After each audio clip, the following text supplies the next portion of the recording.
A lot of us get caught up in convincing ourselves that we're the victims. On this episode, the common patterns, how to recognize them in yourself, and a few practical steps to move beyond them.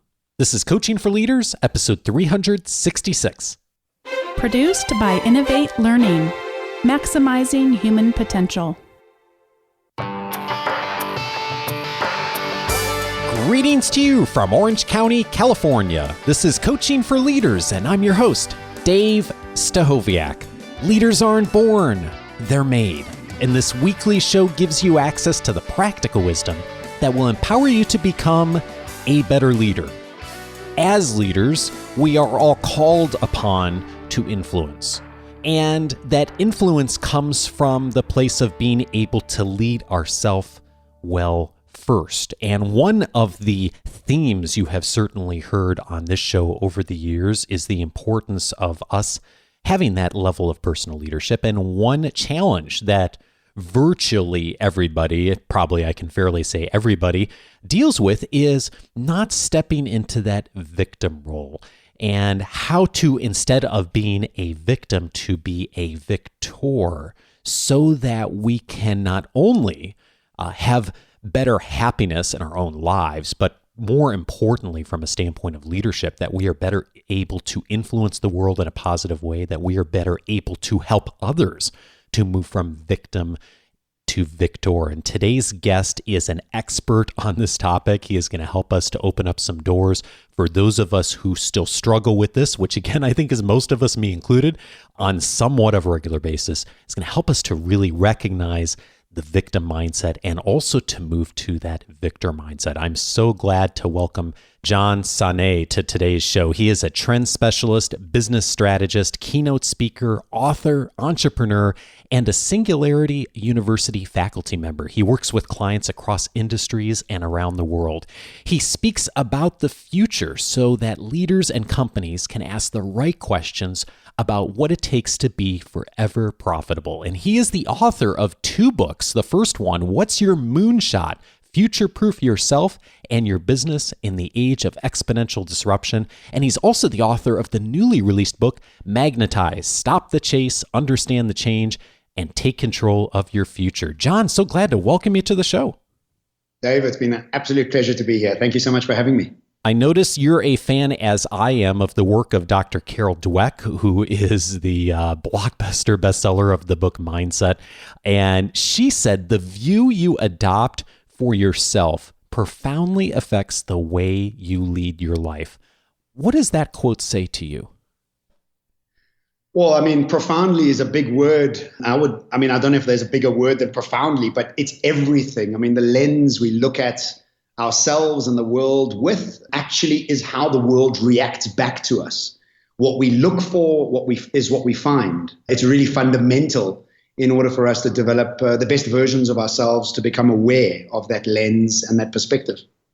And one of the ways that the victim mindset tends to manifest itself is people being nasty to others or just showing up in bad ways in the workplace and their personal lives too. And one of the things I've noticed that you teach is that that's often just a projection of the conversation that people are having in their own minds, right? Absolutely. I mean, I break down the three different types of victims that I suffered from. And just quite quickly, is I was very financially successful in my mid-20s. And I lost all of it in my late 20s, early 30s. And I then slumped into a deep depression and suffered from different types of victimhood. And I had no idea I was actually suffering from these different types of victimhood. And I think that's the genius of victim mindsets, is that it's so deeply embedded in our perspective, we often don't realize we are. And we also attract friends and family that complain, moan, and don't take responsibility for the same things we aren't willing to. And then we justify our thinking and our perspective. But really what we're doing is disempowering ourselves. So the three different types of victim are, firstly, the martyr victim, which I just spoke about just now, the classic victim. This is the victim that we all think about being a victim, a person who feels sorry for themselves for many different reasons. You didn't get the promotion at work. You ate far too much chocolate cake the night before. You're feeling a little bit plumpy. I mean, there's so many different ways that we can go about feeling sorry for ourselves. The second victim mindset that I suffered from, I call the arrogant inferior victim. And the arrogant inferior victim is best described by, let's say, somebody's driving past in a Ferrari, and inside your mind, you quietly whisper to yourself, thief, as the Ferrari drives past you.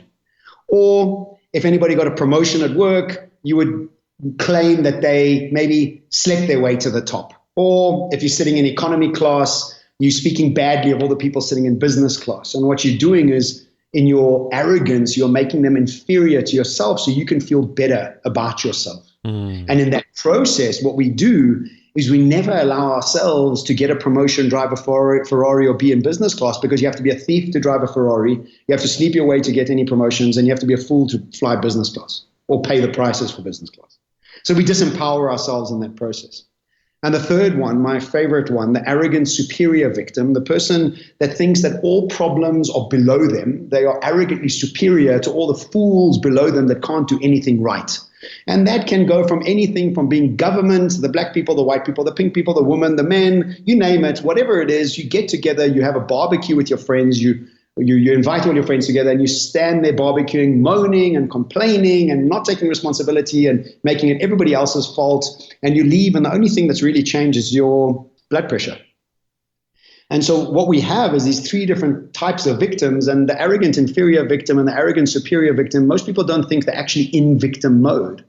But what you've got to realize is, when you've finished complaining and moaning, are you empowered or disempowered? One thing that really struck me reading through these descriptions in the book is seeing elements of all of these in myself at times still today. And you talk very openly in the book of still falling into some of these yourself.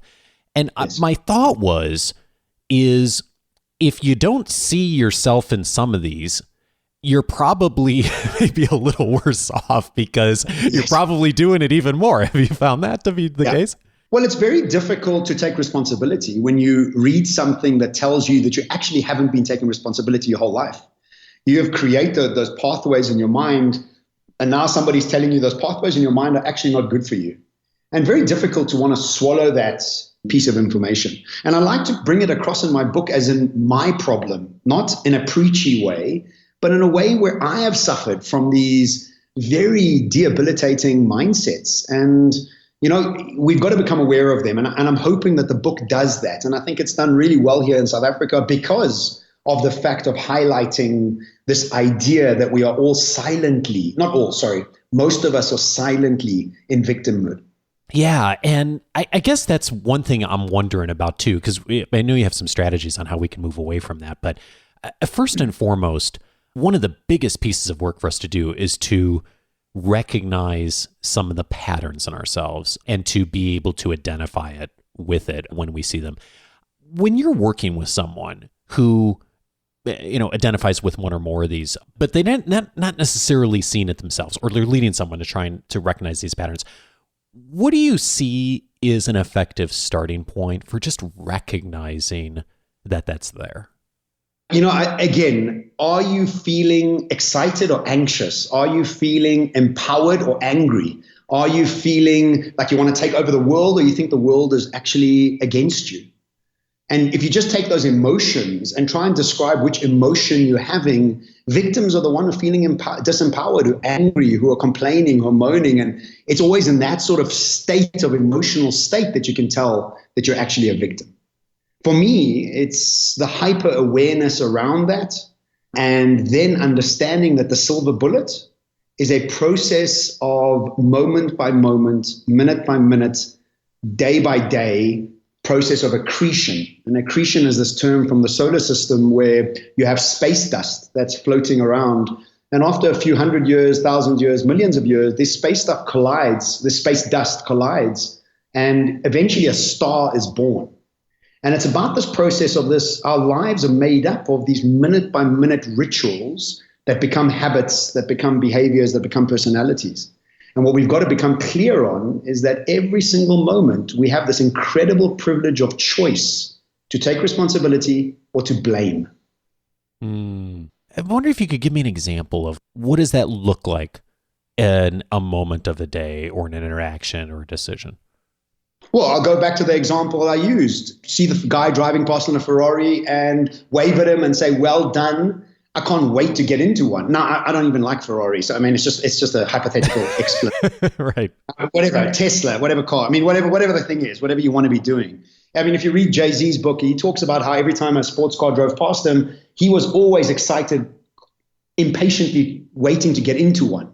He was never downplaying those people. So whenever you see somebody more successful than yourself, are you protecting yourself by trying to speak down to them inside your head? That's a very typical thing that happens to all of us. We all do it. And our defense mechanism is the arrogance. That is the process that we need to become aware of and saying, well, how do we learn from these people? How do we adopt their better value systems? And they're not going to be perfect, of course not. But how do we learn from them and what they've achieved? And how could I adopt some of those traits so I can move forward? So how it looks like is this very, very intentional process to catch yourself having those conversations that are either empowering you or disempowering you with yourself, those conversations within yourself. And it's just that, every time I finish a keynote, every time I finish a workshop with an executive board around the world, I often get the same question, John, so we love what you've spoken about. We understand what you're saying, but what is the one thing we can do, Yeah. Everybody's in this sort of fast track to help us get out of this. And I often say, it's taken you years to get yourself into this rut. It's going to take you a little while to get yourself out of it. And it's like going to a gym. If you're overweight, what do? You start training, you start eating better, and it's a process to lose that weight. And emotionally, a lot of us are overweight. Can I break it down in a different way? Please. Victim mindset. Right. So I was listening to an interview the other day, and it was such a brilliant distinction. And the guy went about saying this. He says that every single human being requires three things: attention, acceptance, and approval. We do everything in our lives to gain attention, acceptance, and approval. The cars we buy, the sports teams we follow, what we study, the people we hang out with. It's all about gaining attention, acceptance, and approval. And I think this is deeply ingrained in all of us as human beings. Victims beg for attention, acceptance, and approval. Victims become aggressive to gain attention, acceptance, and approval. Victims compete to gain attention, acceptance, and approval. Victors, or high-value people, are the people who give attention, acceptance, and approval. And when you're in a conversation, and next time you're engaging, are you looking for attention, acceptance, and approval, or are you listening? Are you asking questions? And that, for me, is a great distinction between low-value victim or high-value victor mindsets. For someone who's never thought that way before, thinking about those three words, what would be the kinds of things that would be indicators that either you're seeking those things from the other party or that you're the person perhaps that's providing those things? Well, I think, the sort of begging for attention, acceptance, and approval, we see a lot on social media with the selfie craze, but we also see it in people feeling sorry for themselves, phoning people and complaining that those people never call them, or going into places and always complaining that the fact that they are not getting the same as somebody else as far as attention is concerned. A lot of listen, I'm Persian, so I speak with experience, and I see a lot of Middle Eastern mothers sit in this sort of place complaining that their kids never call them often enough. And that, for me, is almost like a victim mindset. It's almost like this low-value begging for attention, acceptance, and approval. And then the competing and the aggressiveness, that for me is, we see that everywhere in the world. Men are in this constant competition to be beating other men in whatever. Is it physical? Is it business? Is it balance sheet? Is it car racing? Is it clothes? You name it. Are we competing to gain more attention, acceptance, and approval? Are we becoming aggressive? Are we fighting? Are we shouting out to actually gain that attention, acceptance, and approval? And then when you think about, let's use the Tom Cruise movie, The Last Samurai. And if you think about how Tom Cruise's character was a low-value human being with a victim mindset, being aggressive and competing and trying to push people around, and then you look at the samurai fighter, he's elegant, he's deliberate, he is a high-value human being, he's calm in the way he comes across and is patient with Tom Cruise. One of the other distinctions that just emerged for me so prominently in your writing is that a victor is someone who doesn't take things personally. Tell me more about that. Well, I suffer from that. I still suffer from it. Even me too. Yeah, for me, it's like I've got a lot of like business partners around me and people I work with, and I distinctly see people that don't take things personally. And what they do is always give people the benefit of the doubt. They don't worry about being taken for a fool or taken advantage of. And for me, it's almost like my radar's on to think, hey, hang on, are you taking advantage of me? And so that comes up for me. And, often people aren't. It's just my perspective of it. And so I work very much towards giving people the benefit of the doubt and being much more magnanimous in my approach towards people, even when they've done something that could be taken as if they were being focused on hurting me. But most often they're not. They're just unconscious, unaware, and just going through their lives. So for me, it's like, how do we go about looking at the macro perspective when we are engaging with people in the world? And when we are able to be empathetic towards people's approaches towards us or towards any situation, we then move into a very powerful place where we don't get caught in the actual matrix itself or in the sort of entanglement, but we can step one step back and really start having a macro perspective of ourselves, our lives, and our engagement with people and places and things. I think probably a lot of us are struggling with this a bit. The world, after all, teaches us, be careful, don't let people take advantage of you. And yet you've seen, as have I seen, people who are really able to set that aside and to really find the best in others very consistently, if not almost all the time. What is different about them? Thinking of the people who are really present in doing that. What's different about them, or what, if anything, have you seen that they've done that's just different than what the rest of us are doing? I'm really good at certain personality traits, and that one I'm not good at. And I think that's the first thing that I think all the listeners should understand is that some people are just naturally inclined to be like that, and some people aren't. And if you aren't, you need to become aware of it. And the people that I've watched that are like that are just bigger. They're just bigger as personalities. They are able to see the people that they're engaging with from a different perspective. They're not caught up in that direct perspective, and they're able to see that there's a bigger picture, a longer game at play. And by them putting their best foot forward, by them approaching the situation in this non-personal way, that person that could maliciously or unmaliciously going about doing what they're doing will eventually realize. And when they eventually realize, that deep level of respect that's gained is unfathomable. It's unmatched, really. And so for me, the characteristics they have is they see a bigger picture. They look at the situation in a macro level, and they're playing a long game. They see the world in a longer sort of process per relationship. One of the other areas you describe for victors is that they see everyone as equals. And in particular, I was struck by a word that you have featured in your work. And I hope I'm going to pronounce this right. Interiority. Am I saying that right? Yeah. Tell us about this word. I haven't really come across this word before.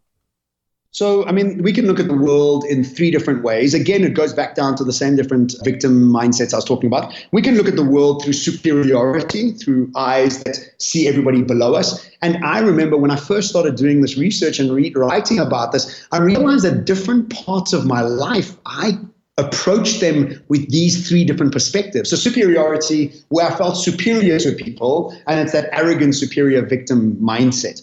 Inferiority, obviously, is the victim mindset, is the person who sees everybody above them and can never reach their lofty position in life. But interiority, where we are able to see everything, everybody as a learning process, as an equal. What happens with somebody with an interiority is they gain leadership qualities automatically. People don't feel like they're being judged by you. They feel they can share with you openly and honestly when you're not looking at people through inferior eyes. And through interior eyes, then people don't feel like they're above you because you don't want to bully them in any way, but you arrive at them eye to eye. And in that space of interiority, what we become are the best versions of ourselves, where we're fluid, we're deliberate, and we're elegant.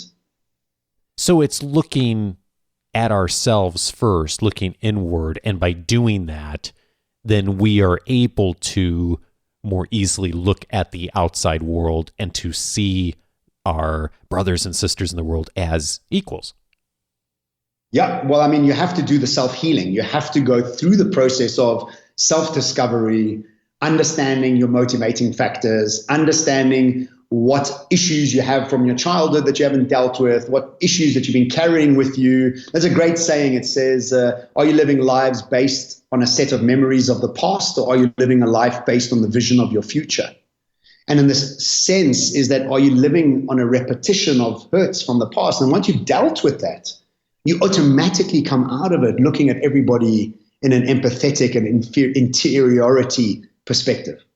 I know there's going to be people listening who heard you just say that and are thinking, ooh, I don't know if I've done that work. I'm not sure if I even know what you're talking about. For that person, what's a first step to begin to examine if they are really seeing and operating at the level that they want to be operating at? How often are you getting triggered? How often are you letting something on the outside impact your mood? How often are you feeling powerless, frustrated, angry, not heard? All of these are indications that we're in repetition of hurts from the past. We haven't empowered ourselves. We haven't dislocated from those hurtful memories. And Tony Robbins in his Netflix documentary talks about this. Are you living with conscious memories or unconscious memories? Are you blaming your past, or are you empowered by your past? And for me, the changing and shifting of memories has allowed me not to get triggered. I get triggered, I must be honest, maybe 10% of my life. I get triggered. The 90% I'm not triggered. And it's not that bad things, well, I say bad things, inverted commas, bad things aren't happening to me, but the way I approach them don't have a trigger attached to them. So firstly, when are you feeling all these sort of disempowering emotions? And then when you are, then ask yourself a deeper question of, why are you triggered by this sort of thing? And if you don't figure it out yourself, get a coach. Get somebody that can help you, dedicate time to you, invest in you, so that you can really start to unpack these sort of scenarios that have been with us for most of our lives, if not all of our lives, and how we can unhinge from them. I'll give you one of my examples. Is my mom and dad got divorced when I was 8 years old, and I became the man of the house. And I kind of looked after my mom and my brother as an emotional surrogate partner. And I was desperate, and this is only in hindsight. I only figured this out a couple of years ago, but from 11 years old, I was in desperation for male acknowledgement. And I never got this acknowledgement. And throughout my life, it was a common occurrence for me to get beaten up by the older kids at school, by the bouncers in the nightclubs. And then I went on to become business partners with some, I call them corporate gangsters, but these people in the restaurant game. And I owned many of the restaurants underneath this brand. And I left bankrupt. And again, it was the cycle of this constant desperation for acknowledgement. And this desperation for acknowledgement attracted abuse. Other alpha males that had also had daddy issues, that hadn't dealt with them, playing themselves out with attracting somebody like me coming in there. And the minute I realized that it was all based on my lack of acknowledgement from being a child, that not having that father figure, how badly it impacted me, it was such a deep aha moment. I was in tears for a long time, just really releasing all the pain that had come from that just one trigger. And now if you think back to your life, how many triggers do we all carry that kind of play themselves out in different scenarios in our lives? And often, you see that, you're living in a building, you have a very noisy neighbor, you move to another building and you have another noisy neighbor, and then you move to another building, you have another noisy neighbor, or you have always a boss that's abusive to you, no matter what job you're at. And those repetition factors are also very much based on these childhood triggers that we haven't healed. So one of the things we can be watching for I'm hearing from you is, one is just how often those triggers are happening. But secondly is, where do those triggers repeat themselves, right? And, I guess there's the old phrase that, you keep failing the lesson and until you actually learn the lesson. Otherwise, you're just going to kind of repeat the failures. And so part of that is just noticing that.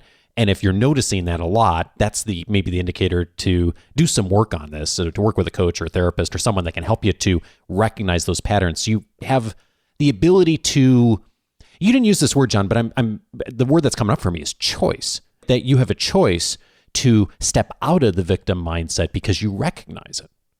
Well, I use that, I call it the incredible privilege of choice that we all have. And we need to become aware of the incredible privilege that it is, because we all do. And that's the choice that we can utilize of what we focus on, because our focused attention becomes our reality. Now, if you focus yourself on watching Crisis News Network every day, guess what? That becomes your reality. I never watch the news. And so for me, whether it's happening or not is, I don't know, I'm living in my own world.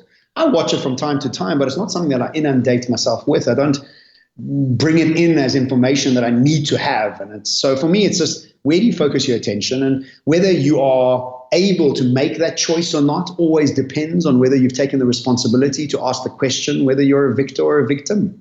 I often ask questions in my keynotes of the audiences about a third of the way through the keynotes when I'm explaining these processes, and I say, just by a quick show of hands, please, all victims, put your hands up. It's a joke, but nobody puts their hand up because it's not an external emotional state. Yeah. It's an internal emotional state, and we need to become aware of that. And I just want to say something is that, we live in an incredible time in humanity. And this is what my first book is about, What's Your Moonshot, is, if you think about it, if you wanted to impact 1 million people's lives 250 years ago, you need to be the emperor of an empire. If you wanted to impact 1 million people's lives 25 years ago, you need to be the prime minister or president of a country.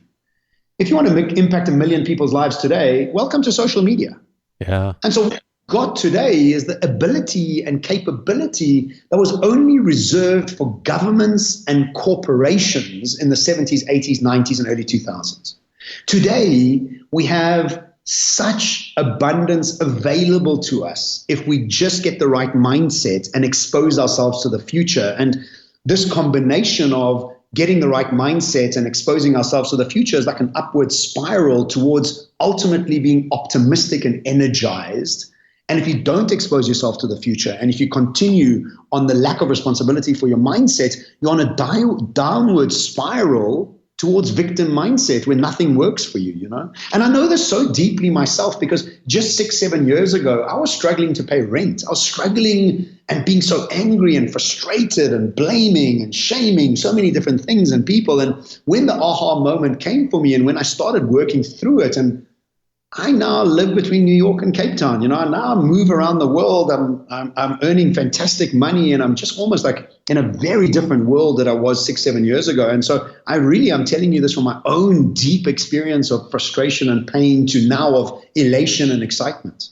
Yeah, that's exactly why I invited you on this topic, because, you've lived this life and you've seen both sides, and you speak about it so authentically. And, what you just said, I'm thinking back to something I heard you say on a video in your book of just like, this is what an amazing time to be alive. And I'm totally with you on that. Is, years ago, if you did really good work on this, there were a lot of good things that came out of it, of course. But the payoff today for people who are doing a very good job of moving more toward the victor mindset and of doing the work you've talked about and taking the actions you've talked about in this conversation, the payoff is exponentially higher. The ability to influence the world in whatever circle of influence you're in is just incredible, isn't it?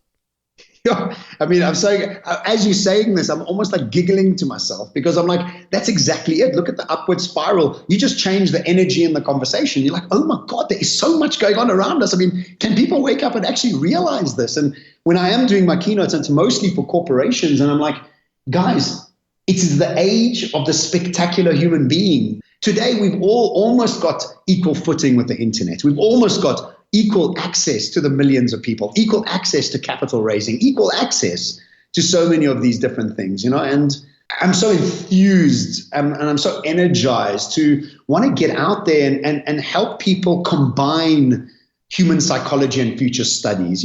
How do we go about exposing ourselves, categorizing and contextualizing the future for ourselves, our family, our organizations, our businesses, in order to prepare better, very much in line with our perspective, our lens, and the optimism we choose to focus on. You teach this as well to your audiences, that leaders are always learning. You've been on a whirlwind of growth over the last decade, especially the last few years in your own work and with clients. As you've written these books, as you've gone out into the world and worked with leaders and coached and consulted, what have you changed your mind on in the last few years? Wow, that's a great question. I think as I move towards a clearer version of who I am, I have prioritized authenticity and transparency in leadership over everything else. I used to prioritize success, not significance. I used to prioritize power, not positive impact.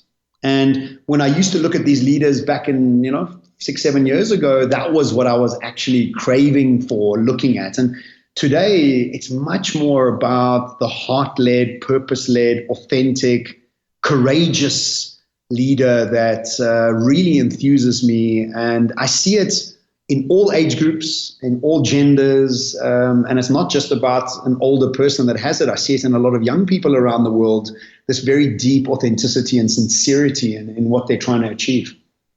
And it seems so much I'm hearing those words, authenticity, sincerity, in the work that so many influencers are doing these days. And if we're able to have the courage to step into that and to do what you've talked about today, is the courage to move a little bit beyond the victim mindset, then the capacity to influence the world's pretty profound.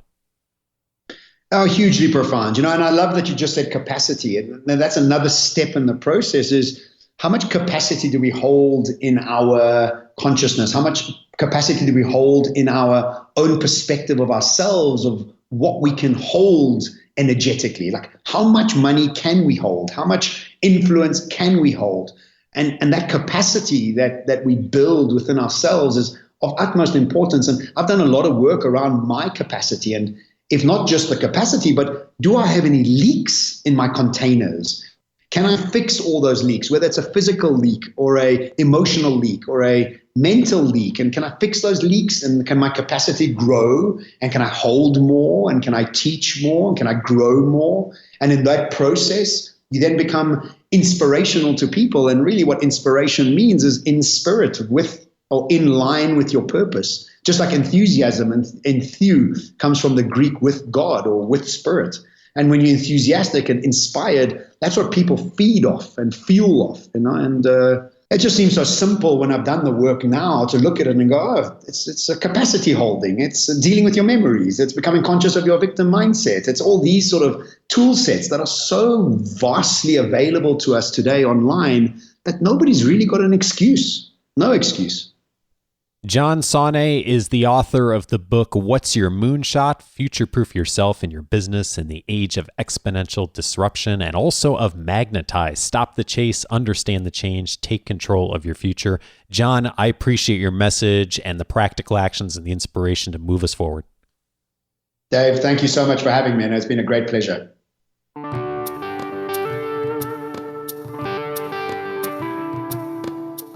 Another key way to keep from falling into that habit and staying in the place of being a victim is to surround yourself with people who are going to challenge you to keep moving forward. That is a big value in our Coaching for Leaders Academy movement, relationships that challenge us, support us, and keep us moving forward. I've been talking with a number of you in the listening community over email and a few people live about next applications opening.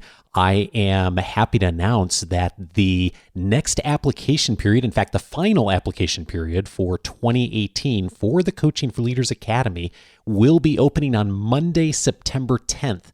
2018. So just a few weeks away from when we're airing this.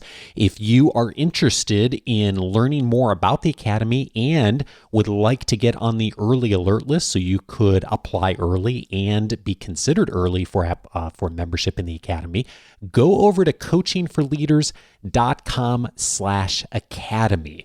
The Academy is an exclusive year-long leadership development cohort.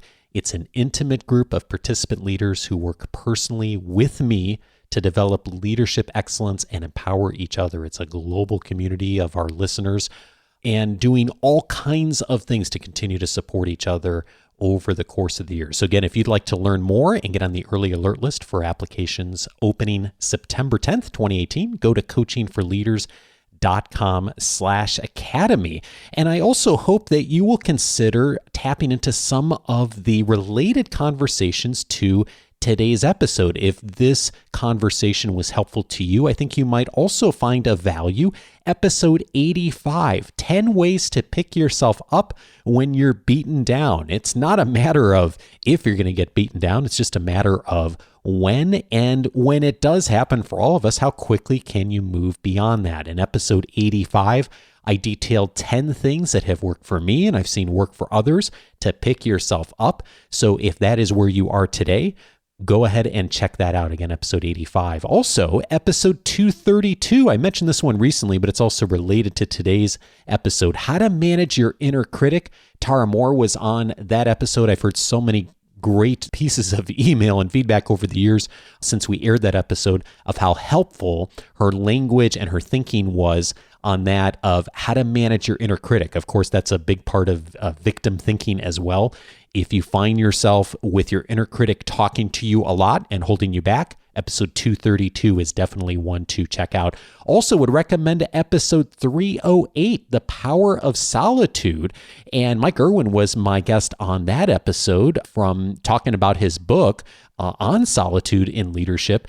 And if you want to move beyond the victim thinking, getting in a place where you start to do some thinking of your own and get in a place of not just being captivated by the day's events on a regular basis is really helpful. And he talks about what are some of the practical ways we can do that as leaders in that episode. Again, that's episode 308.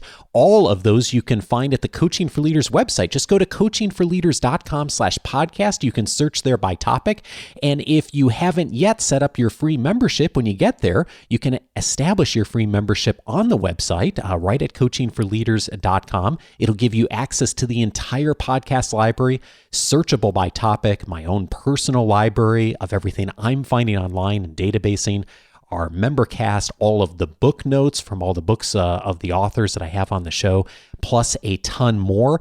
And you'll also get immediate access to my free 10-day audio course titled 10 Ways to Empower the People You Lead. All of that at coachingforleaders.com. Just set up your free membership and you'll get access to everything.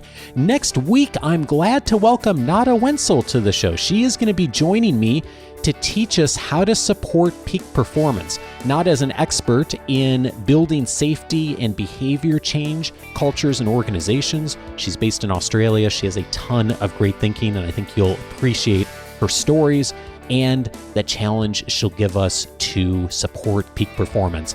Thank you so much to IJ Speaks here in the States for the kind review you left on Apple Podcasts.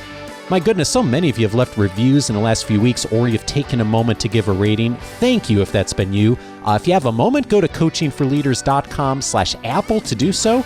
Hey, if you're an Overcast user and this episode was helpful today, hit the star button on the app to help recommend it to others. Thank you in advance if you do either.